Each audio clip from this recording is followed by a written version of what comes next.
Hey, everybody. Once again, I'm asking for your help. I am creating a new course on diversity, accessibility, and inclusion in design. And I would love to hear your stories from your personal life or your work life, things you've done or things you've seen that you think should be included.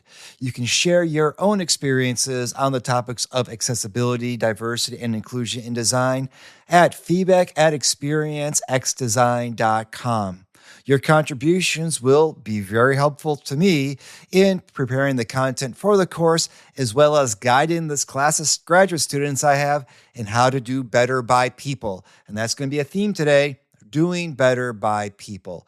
So shoot me a message at feedback@experiencexdesign.com. Share your stories about accessibility, diversity, and inclusion in design and experience design, and help me out. And by helping me, you'll be helping out a future generation of students and experienced designers. So thanks much. Now, on to the show.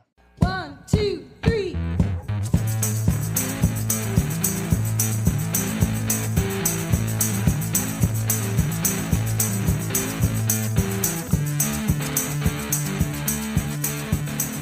Hi, I'm Gary David. Welcome to Experience by Design, the podcast where we explore experience design of all kinds. Welcome back, experience designers and EXDers. This is week 2 without my main desktop computer, which it would appear is not really salvageable. So it's time to start looking for a new computer. I think I got one identified. It's going to cost a little bit of money, but what can you do? You can't live without one. And the better one you get, the more you can do with it. So that's positive. So make sure to buy me a coffee so I can buy a new computer. Just kidding. I don't need you to buy me a coffee for that, although it would help. But I think I got it covered. But thanks anyway. We are going to be talking about technology today and its impact on our lives, so stay tuned for that. I do want to start out with, though, saying that I am off once again. This weekend, I'll be heading to London for the Customer Alpha event, where I'll be delivering the keynote for the conference. Customer Alpha is a leading customer experience event that brings together cross-industry community of professionals who never stop striving to better understand and deliver for customers. How cool is that? Doing better for customers. Novel idea. I'm excited to be there, and I'll be talking about my concept of the unwow. The basic idea is that rather than just focusing on those wow moments, we need to focus on how to deliver value and connection in those basic day-to-day interactions where people don't necessarily want to be wowed. I mean, do you always want to be wowed? I don't think so. I know that can get exhausting. A lot of focus on the wow is around this idea that things only qualify as experiences when they hit that wow level. So if you're an experienced designer, odds are that you're going to shoot for that wow. But that can be a big hill to climb, and it really misses other types of opportunities that exist, which don't involve those dramatically staged moments.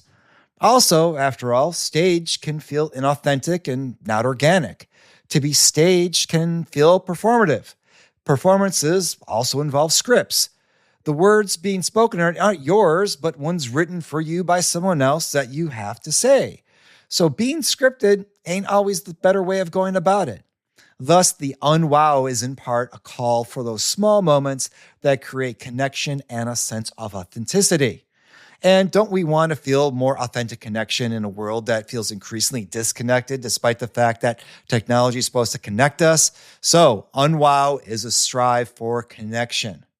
And on that point, today's guest on Experience by Design also has thoughts on the role of making connections in human moments as part of customer experience. Natalie Beckerman, Executive Vice President and Chief Business Officer at iCor, has experience across many different industries, organizations, and continents. Regardless of where she has been, she has seen the same problems which involve the pursuit of efficiency at the cost of humanity. Part of this lies in not using technology in a way that enhances experiences, but basically tries to create more efficient experiences, which in the end detracts from the overall experience. Seeing this problem led her to write her new best-selling book, When Did You Stop Caring? The Call to Reignite Humanity in a World Obsessed with Efficiency. In her book, she calls for companies to do better for customers and workers by focusing on what matters, people. Using examples from her career and research, she lays out why it makes sense to start caring not only because it is the right thing to do, and that should be enough, but because businesses that care do better. We talk about her career and her book. We also talk about her work with Customer Contact Week, which hosts events around the world. This includes CCW UK, which takes place May 11th through the 13th, or next week. Same time, I'll be in London as well. Natalie shares her athletic past, including playing on the U.S. national field hockey team and being an All-American at Northwestern University. She also talks about almost being on the Olympic team if it was not for a ball to the face. Along with her master's degree in sports psychology, Natalie links how optimizing performance should be not just about the outcome, but also the impacts that processes, systems, and cultures have on the people who are part of them. We also celebrate her induction into the Rancocas Valley Regional High School Athletic Hall of Fame, which, the way she reacts to it, might be her biggest achievement yet. It's a really, really important message, and her book is still in pre-order, so make sure to go out there and get it. I think it's going to have a big impact on how we think about customer experience and what we do as organizations. Hope you enjoy the conversation.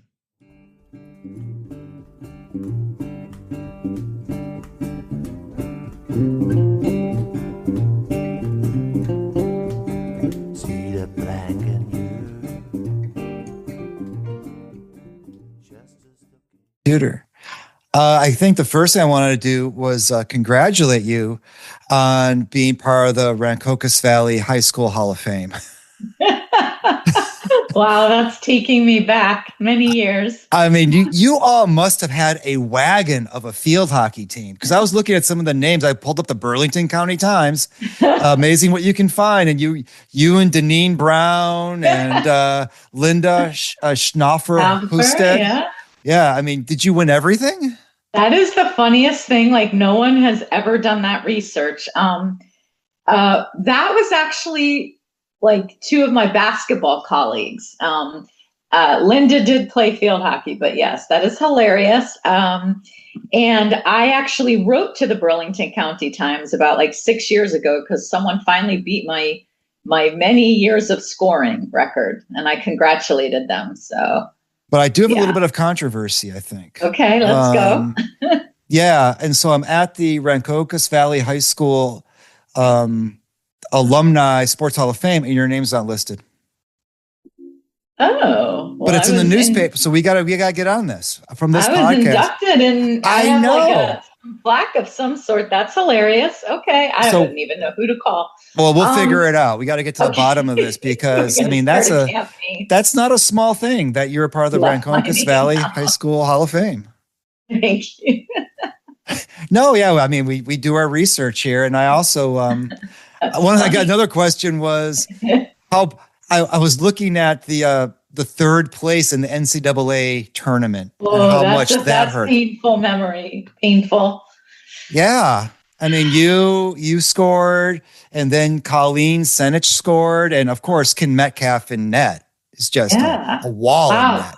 You've done your research. That's impressive. The funny part is we have a group of Northwestern field hockey athletes that still talk and still stay together, and we still talk about that loss and that goal and the ref that. Oh, here we go.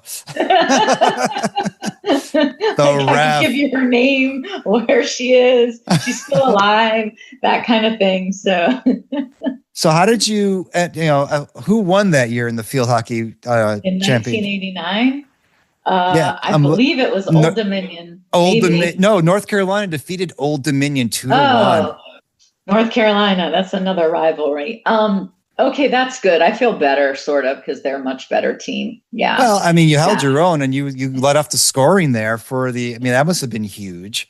You know, you're in the third place match. No one wants to be fourth, and you win the first goal. And it's pretty impressive. So I had a good time reading about this stuff. I was like, wow, there was even more online about all of this. And so it's amazing what you can find when you Google somebody's name. You and Antoinette Lucas being like the powerhouse duo tandem of scoring.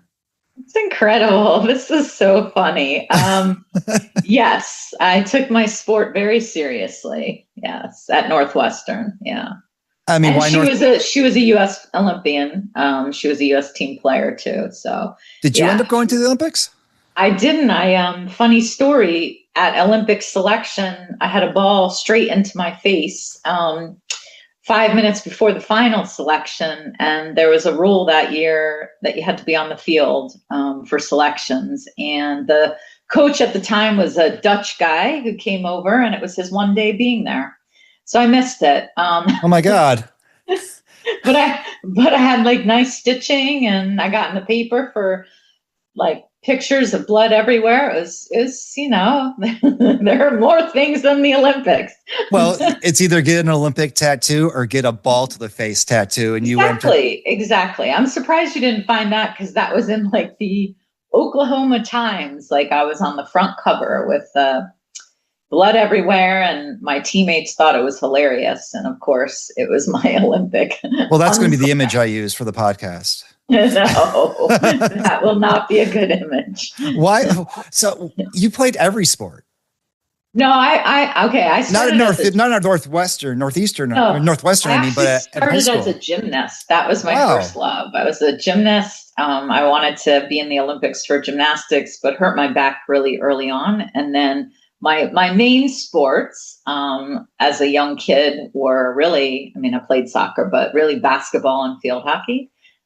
So I like had records at high school at the Ranco Valley for assists, because when you meet me, I'm only 5'1". So, okay. But I still thought I could play basketball with, Shaquille O'Neal or something. So, well, it's funny because I remember when I was coaching my kids in youth soccer, nothing competitive, just little kids.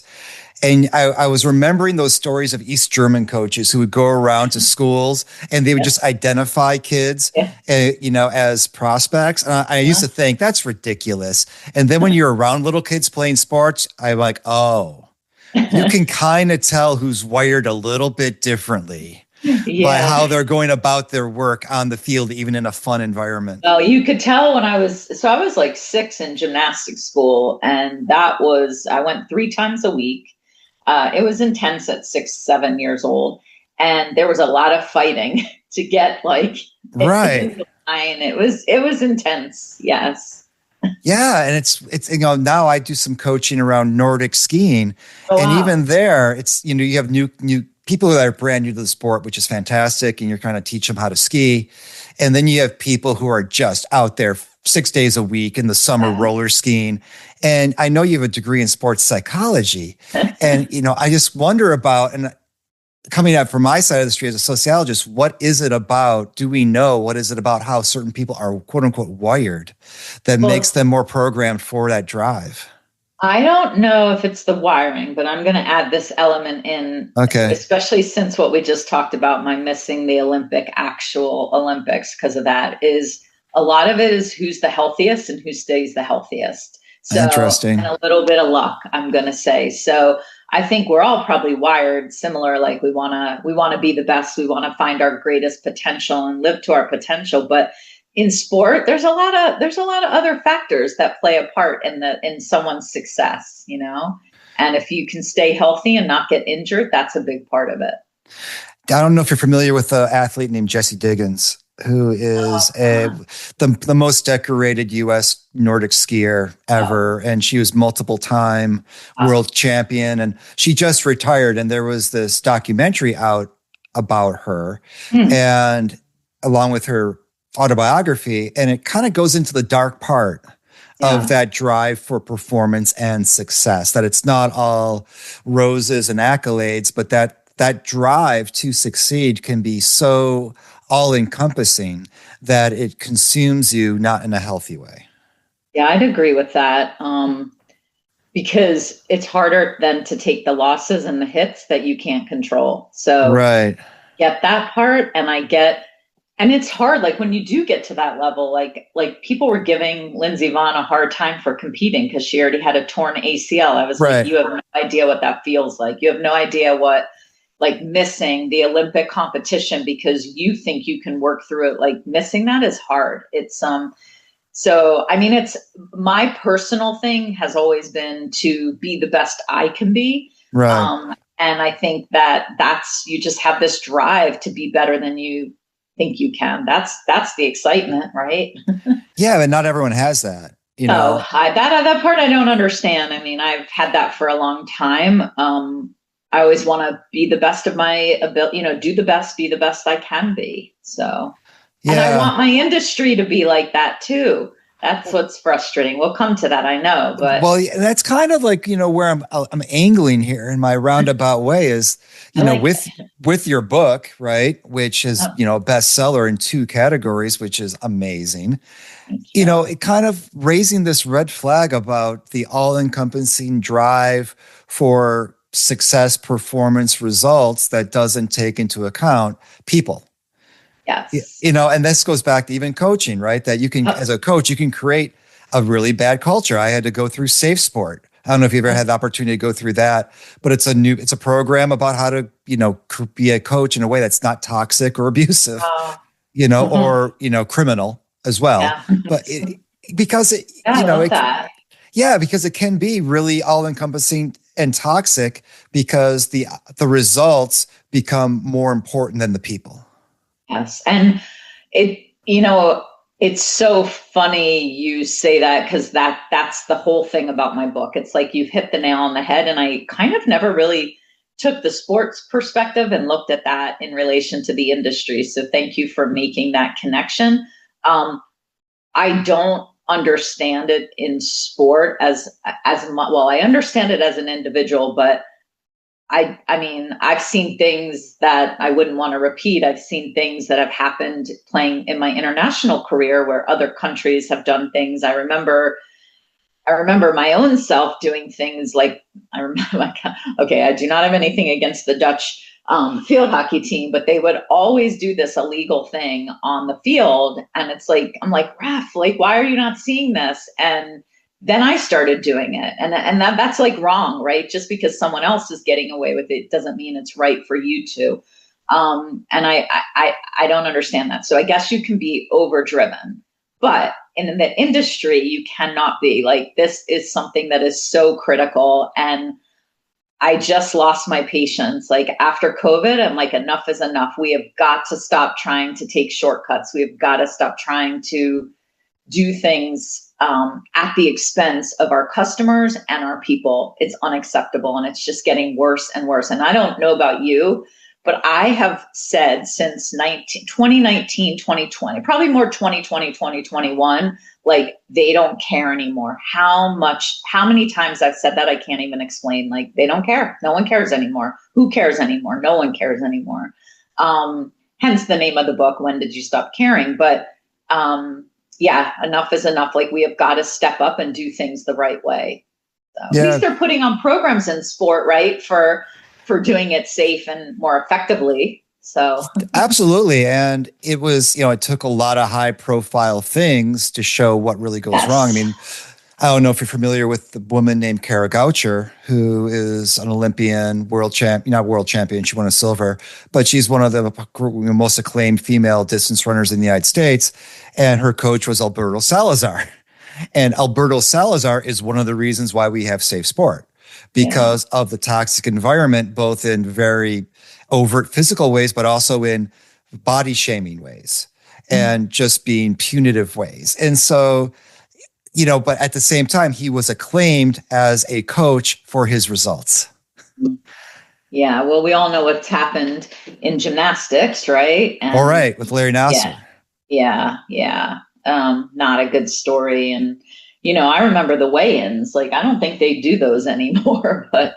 No, we've learned in Safe Sport that's a bad idea. That you shouldn't have a public weigh-in and then make comments about people's bodies, especially female athletes.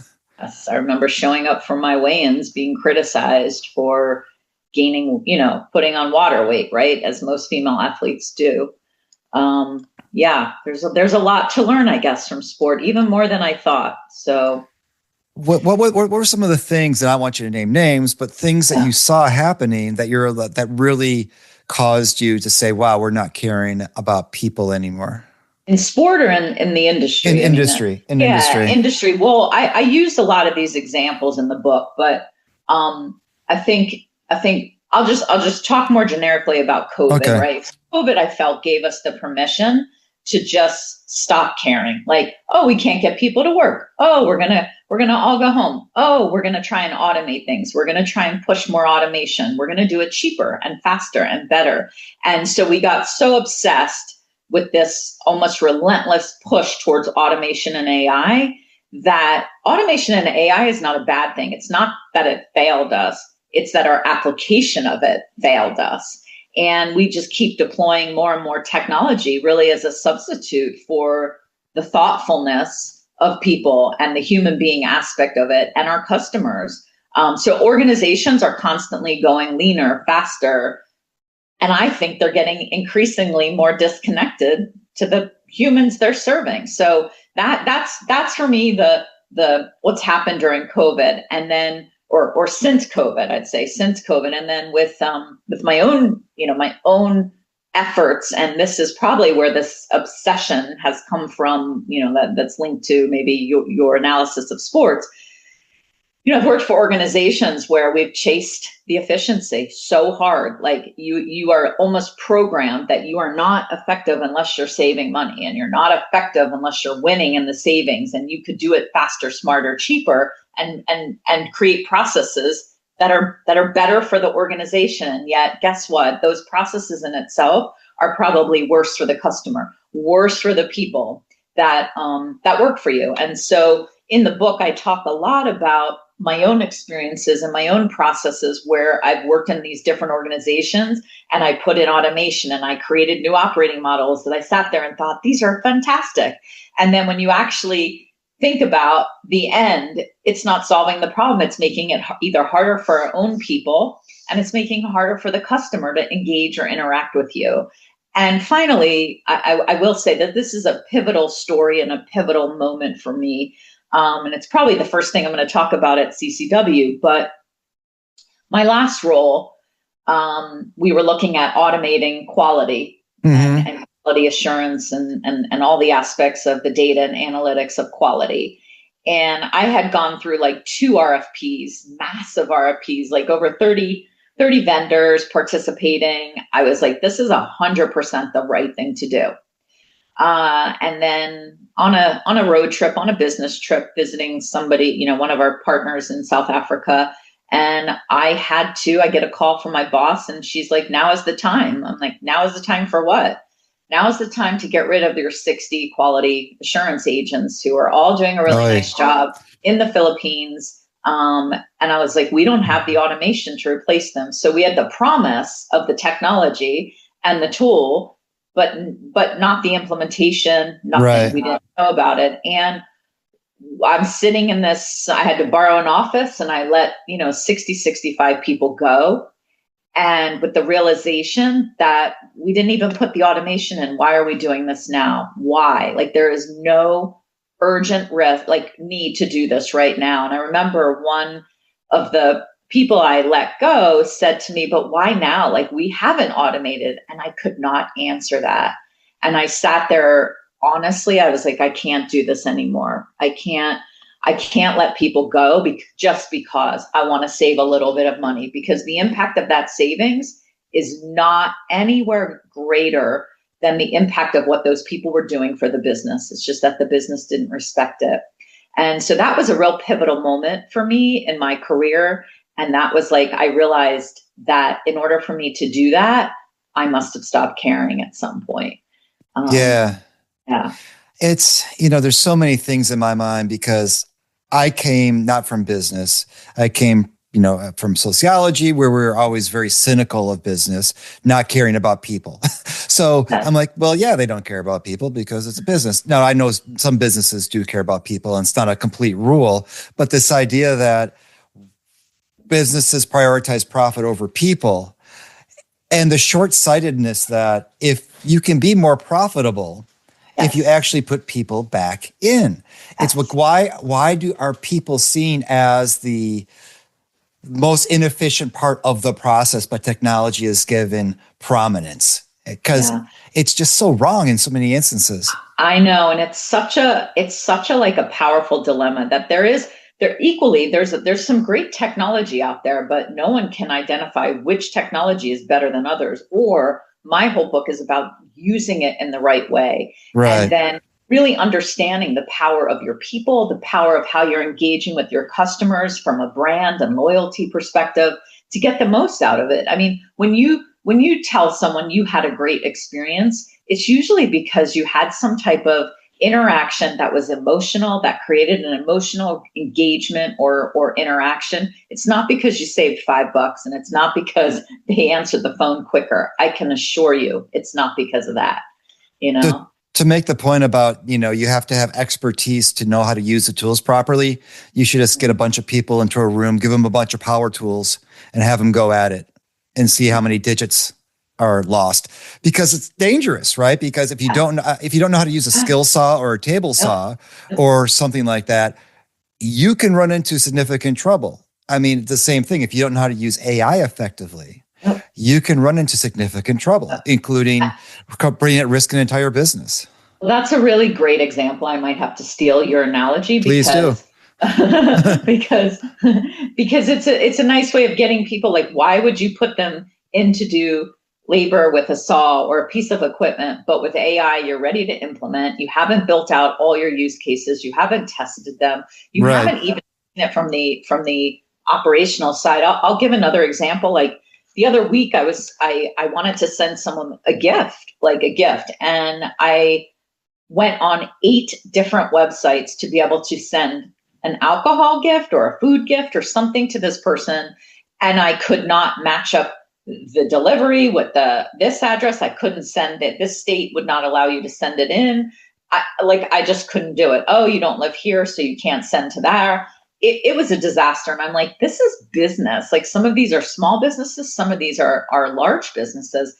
And I'm like, how are they even alive? How are they doing this? All automated, no phone number to call. Right. It's ridiculous.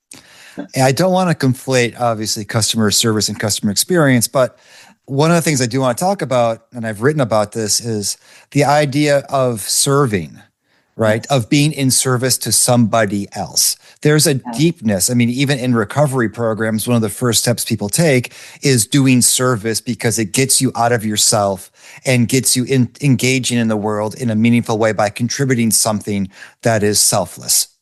Right. And so how far have we come from this notion of customer service as how do we deal with people to how do we give to people?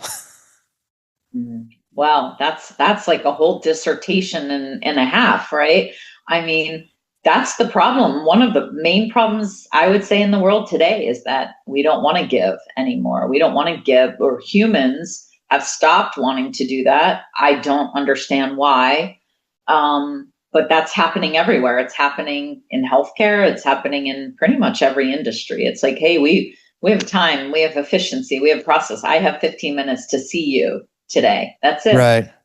I was talking with this one, I was working with a client at redesigning their contact center training.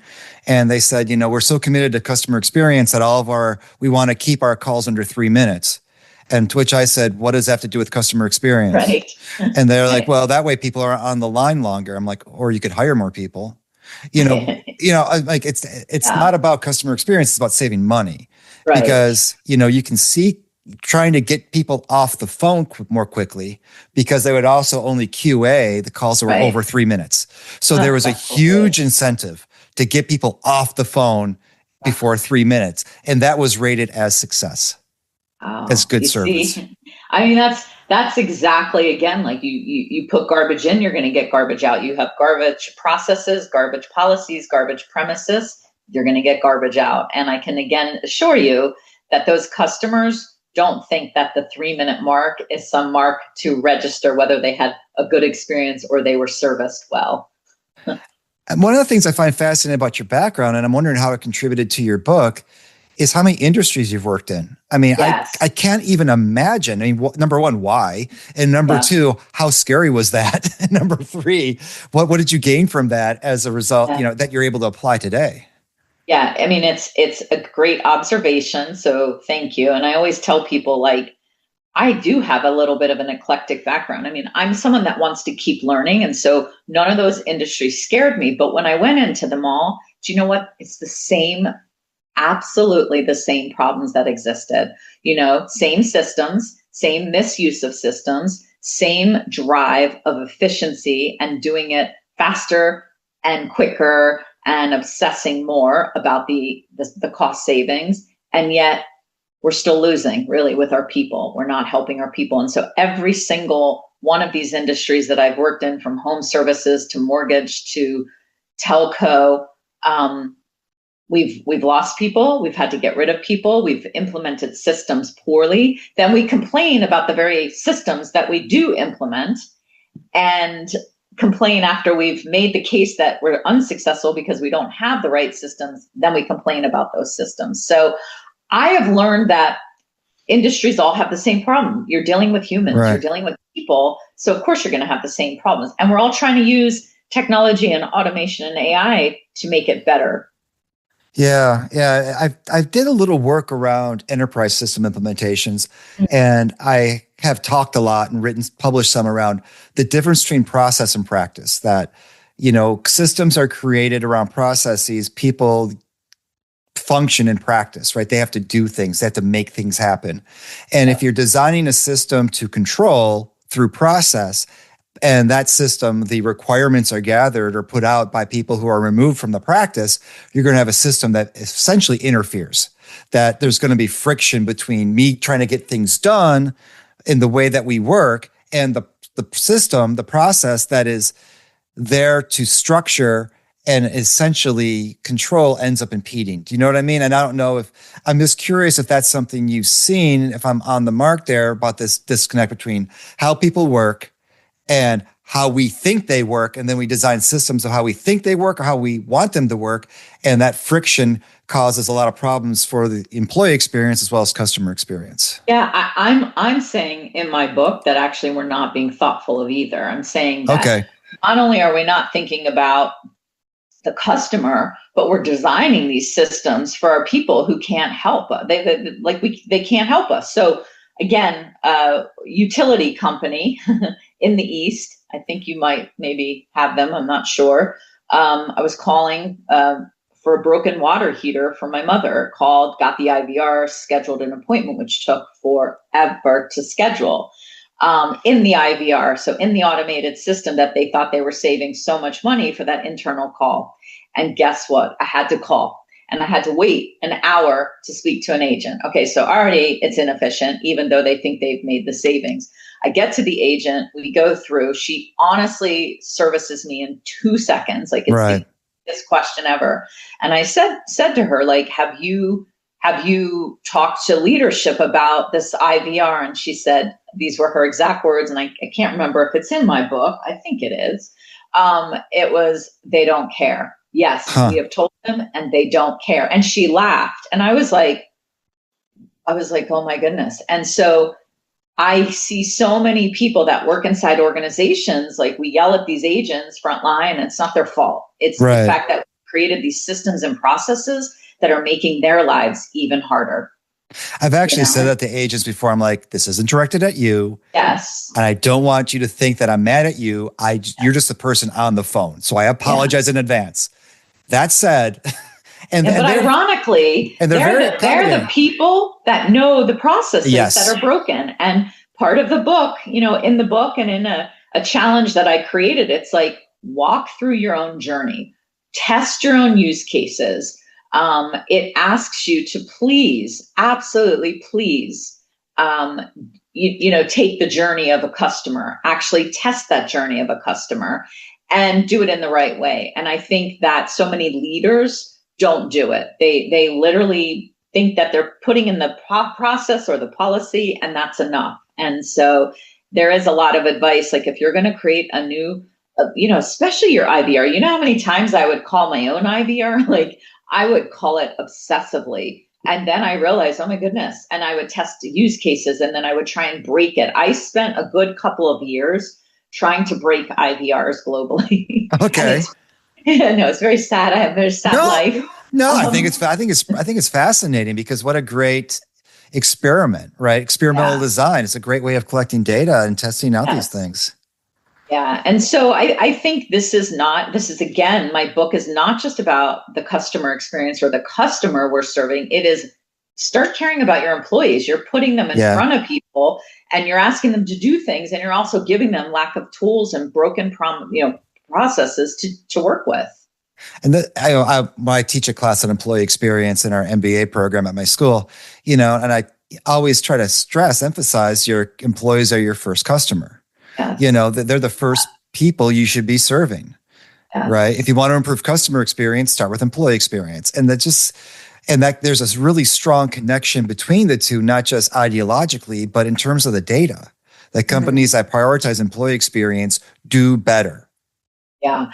Isn't that funny? Like the data is all there. Like right. if you did your research on me, which is probably not that it's probably a little harder to find since, that was a long time ago. And I don't think they're talking about Natalie's Hall of Fame, but you could find thousands of articles out there that support that and have the data that show that good employee experience will help your customers and will help your employees service your customers and your brand service your customers. And yet we often forget that in the ecosystem that we're setting up.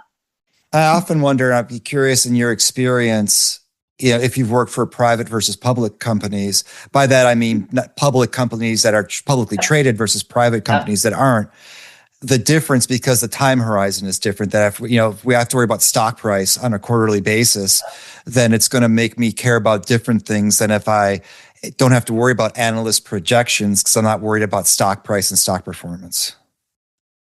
I wish I could sit here and say I've had a better experience in one over the other, and I have not. And I've worked both publicly traded and private equity, and they are, in some cases, and maybe I will say a little bit. I think the the PE backed or the PI, I think is, you're always trying to create that. Well, you're trying to create shareholder value in both, but I think there's a little more pressure in terms of that relationship on the privately funded companies. However, on the publicly traded, you still have your share price, your stock price to hit, and you're still under pressure from your board, your shareholders to do it in a way that works. I think you probably won't take as many risks in a publicly traded company as you might take in a privately traded, or privately funded company. So I guess there probably is a little bit of difference. And I wonder about the international element, because the way in which business is practiced in different parts of the world can be pretty different, with a sense of service, obligation, commitment, morality, ethics, whatever. And have you seen, since you have so much global experience, that shift and that difference, or are these problems that you write about in your book global? Yeah, I think the problems are global. And it's funny, that I'm traveling to the UK because I had a large portion of my career in the UK. I think, and I'm sure the British will not be mad at me for saying this. I think they're a little more conservative, and they're also risk averse, and they're also a little more thoughtful than America, if I can say that. So I think the British are, I've built with my teams great customer journeys where we've really thought about that process. I remember when I was at Thames Water and we were talking about mandated smart meters, and like everyone in America would think that they were really nuts, that the customers were fighting this, and the customers were so angry about this. And we went through workshop after workshop after workshop on how we make this a better journey for the customer on these mandated smart meters. When in America, they just pop them in, like there's no discussion. Right. It wasn't because of the health of, what they emit. It was really on all these use cases that you wouldn't even think of. But I do think there are the same problems. I think there's different approaches, and I'm really excited to speak both in the US and the UK on this, because it will be interesting to see the resonation of this topic, because even though they do it and they respond differently to the topic, I think all of them everywhere globally is recognizing this is a problem. Like we have a world problem on driving so hard on this efficiency that we're forgetting our humanity. Yeah. I mean, I don't know how the book got so quickly there. Like my publisher said, doesn't happen in 24 hours. So, and I'm not a marketer. I don't even like, I would never claim to be that, but I think it's because it's like, it's hitting a nerve. This topic is hitting a nerve hard. I think so, because the idea that efficiency, when we serve at the altar of efficiency, right? Yes. That when we place offerings to the gods of efficiency, that faster is better. And even in some respects, we start to see things like slow food movements. You know, I was talking about this with a class, and one student said, well, one example of slow food movement is that you should eat with your non-dominant hand, because it forces you to slow down. The idea that friction is bad. One of the things I like to talk about is friction can be an important element in experience design when used appropriately. Certain things should be slowed down. Certain things should be more thoughtful, that we shouldn't try to make everything easier, because not everything should be easy. And we're even seeing this in education right now, that students want to finish things more easily using AI. I'm like, but you need friction to grow. Just like in sports, you need challenge and friction to develop as an athlete. And if it's easy, then you're not going to develop. I'm like, amen. like I feel like I should come to the class and like be the cheerleader when you say these things and like cheer. But you're 100% right. And I think that's the painful part really of working in business, is that you're spending so much of your time trying to reduce the friction of the thinking, of the process, where in sport, the friction, like you said, is actually what drives the performance almost.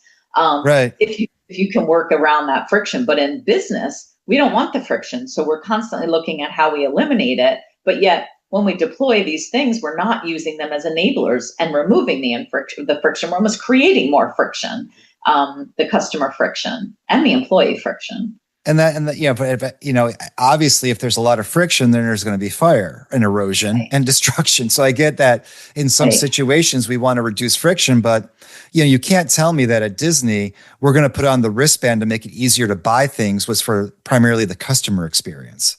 Right. It was to make it easier to remove money from your wallet, and I get that. But this idea that isn't it great? I'm like, is it? Is it?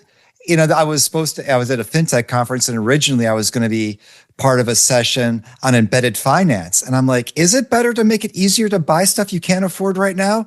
I don't know that it is. Yeah. So it's funny you mentioned Disney, not that I have anything, but that is actually like people think it's the La La Land and the best holiday ever. And it gives me anxiety to go there. Yeah. Because of all this, I'm like, wait, why are they charging that much? And why are people buying it? And why are they, like, exactly like you said, making it easy to spend a lot of money when people don't have that money? And it should be the experience and, other things. But I think we're just seeing things wrong right now. And we're accepting it because that's the expectation. And I'm only seeing it get worse and worse and worse. And I don't know if it's going to get better. And I will just say this, and I'm interested in your perception, someone who teaches this to younger people.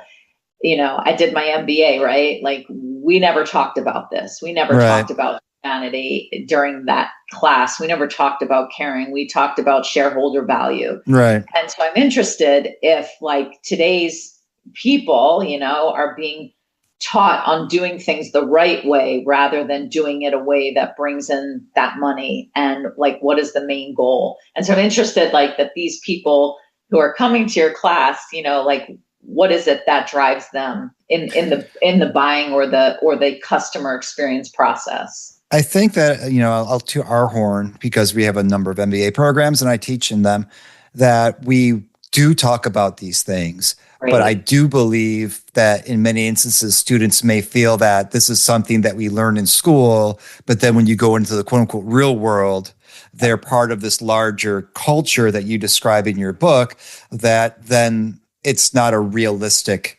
kind of idea. One of my courses, I talked about shareholder versus stakeholder. I talked about the business roundtable statement about stakeholder versus shareholder. And I read it to my students and they went, yeah, but do they really mean it? And I'm like, I don't know, because we just have, a lot of companies cutting employee benefits, and Right. whatever you think of it, that we had a lot of companies drop DEI after they pronounced it as central to their strategy. Now, whether you're in favor of DEI or not is irrelevant. The point is they said they were, Right. and then they dropped it. And so how quickly will companies say something and then immediately drop it when the PR value is not there for them? Well, I totally agree. And then how many companies say, customers are the heart of what we do, and yet create the worst processes or the worst way to transact with them because it's easier for them, harder for the customer, but there's no real care in that.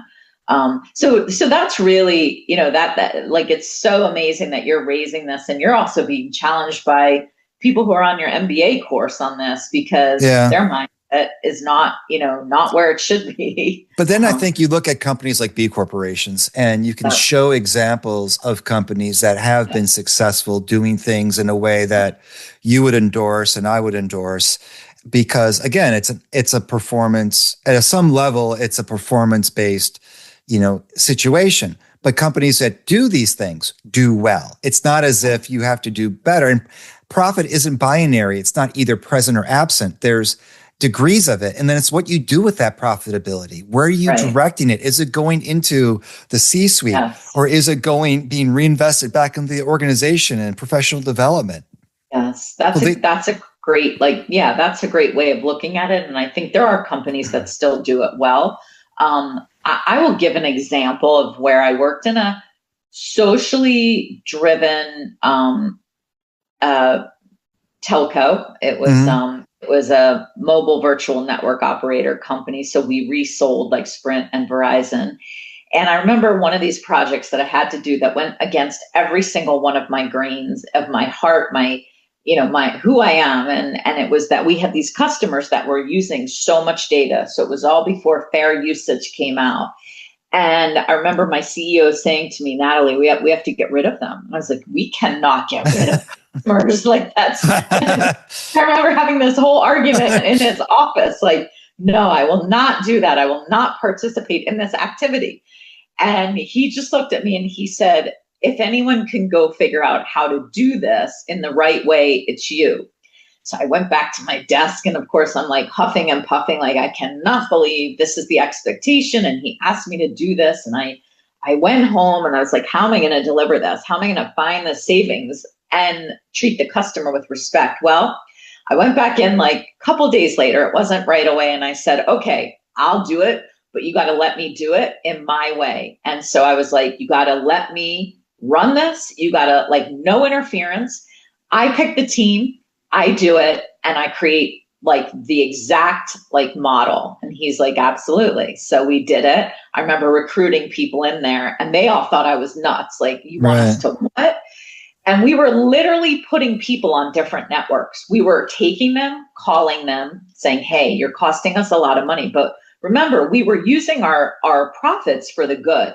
And so what became incredible, just like you spoke about, is that people thought, wow, they're helping our organization by switching, and we got them a better deal, and we saved lots of money, and millions by doing this activity, but we did it in the right way. And we had people saying, of course we'll move over. Thank you so much. We don't want to hurt your company by using all your data and things like that. So it was like a very big growth experience for me in learning that if people believe you're doing the right thing, they're much more supportive. And if you're honest, I think I had a leader one time in my school, and he was always very, open, and he was very honest. And because people had a commitment to the idea of the institution, it wasn't just a paycheck. It was a place of belonging that shared a certain vision and purpose that we're like, yeah, okay, I may not like it, I may not agree with it, but I know you mean your intentions are the best intentions, and we will go along with it. Versus, this is what the consultants say, this is what the spreadsheet indicates, this is what this is a decision we've made based on quote unquote the data. Right. Yeah, no, I love that. And, this happened to be a company trying to bring social change, through commerce. And, so the members really understood that. And I think, again, what I learned in that process is that approach and that open transparency, human effort is what resonated. And that's what's, I believe, lost today. One of the things I just thought of this, and I don't know, maybe it's a crazy thought, but I'm going to run with it because, part of your book is about humanity, losing humanity. And when we turn people into spreadsheets, we essentially are dehumanizing them because they are no longer humans. They are numbers. So part of losing our humanity is this process of dehumanizing through just turning them into numbers and losing them as people. Yeah, 100%. And we do it all the time in business. Yeah. We are not looking at like the individuals or the teams that are running these programs or these processes. We're looking at the balance sheet. And it happens every single day. And so now that you have this bestseller in 2 categories, and now that you've been part of the Rancocas Valley High School Hall of Fame, so I have all these things and a lot of other awards that people can look up. And you're going to be in the UK next week at the Customer Contact Week event, as long with all these other Customer Contact Week events. So you have come up with Shaq. You're going to be hanging out 5'1" you with Shaq, which is exciting. I want to see that picture along with the field hockey picture. Like, where do you see the book going in terms of, evangelizing, proselytizing, converting people into this way of thinking? Yeah, look, I'm prepared to be a provocateur. Like, I am prepared to stand up there and challenge the status quo, because I have so many examples where I got it wrong. And guess what? It didn't work. It just didn't pay off in the long run. And I see all these companies building for the next quarter rather than building for the future. And so my hope and my wish is that I get up there, I get to challenge people's thinking, I get to teach them how to challenge their own leaders and how to challenge their own organizations in a way that's a win-win for both. And I created this Beckerman Caring Challenge, which is like a 4-quarter challenge that people will hopefully start to use portions of that or parts of that challenge to do better for their company. And it's like this daily compass to help them really realign the decision-making process of what actually matters. And so that's my hope and my goal, is that I'm stimulating discussion. I'm stimulating different ways of doing things and doing it the right way in a better way. Yeah. I mean, well, that's all we can do. It's all we do as educators. And that's essentially what you are. I mean, you're coaching. You're coaching performance in a way that's healthy, like going back to safe sport. And this is like safe business, safe sport for business, basically. We can be successful. We can be productive. We can reach our goals and push ourselves, but we don't want to do it in a way that's harmful to us or harmful to others, because not only is that not good, it's not sustainable.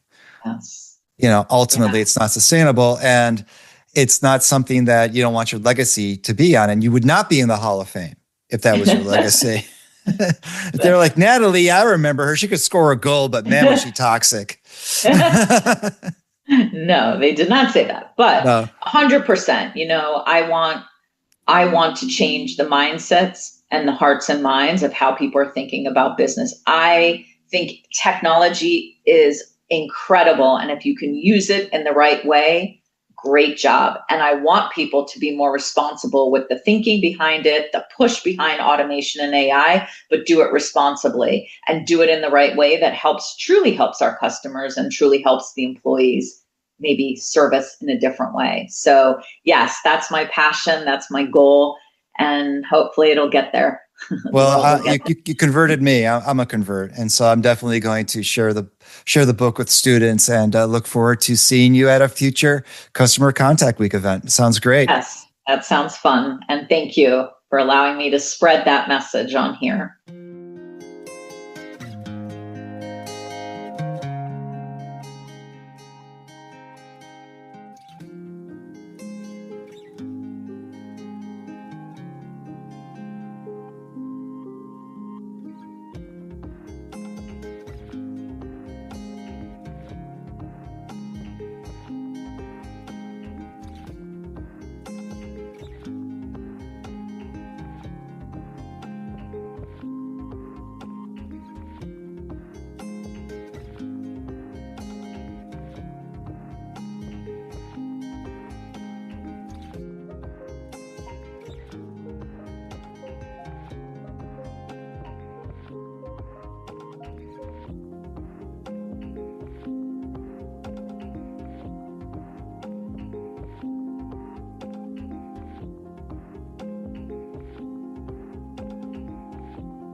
I want to thank Natalie Beckerman for joining me to talk about field hockey, customer experience, humanity, and returning to caring.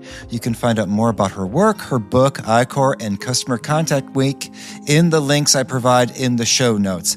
As always, you can share feedback at experiencexdesign.com. You can head over to the experiencexdesign.com webpage and provide your email to subscribe to the EXD newsletter and stay on top of all of the EXD news. Glad to have you. And while you're over there, make sure you buy me a coffee to help me pay for this new computer I'm going to have to get and defray the cost of the podcast. It doesn't take much time and any amount is really appreciated. So buy me a coffee and show your appreciation for the podcast. And as you get ready for your corporate event or next event for the upcoming year, and you need an Experience by Design speaker, and by the way, I'm going to be speaking about the Unwow at the Customer Alpha event in London. You want to get on it now while it's getting still good, contact me, Gary David, at gary@garyconnects.com. Happy to chat with you about your event and how I can better serve you to bring the message of the Unwow or other aspects of customer experience and experience design to your audience. If you can't get me to email, you can also DM me on LinkedIn. That works as well too. And with that, as always, be safe, be kind, be well.